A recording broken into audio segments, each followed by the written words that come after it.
Alloh subhanahu va taolo ba'zi bir odamlardan so'rar ekan qiyomat kunidagi, "Hoy bandam, meni biror marotaba erkalatganmisan? Ey Robbim, sen olamlarning Robbisi bo'lsin, mulukud dunyo va axiro, dunyo va oxiratning egasi bo'lsin. Qanday seni erkalatiladi?" Shunda Alloh taolo aytar ekanki, "Meni 99 ta ismi sifatim bor.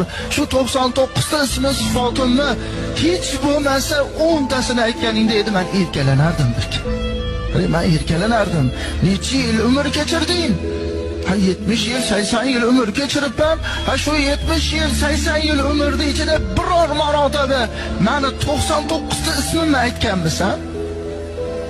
Hech bo'lmasa 10 tasini aytganmisan? 70 yil umr kechiribsan.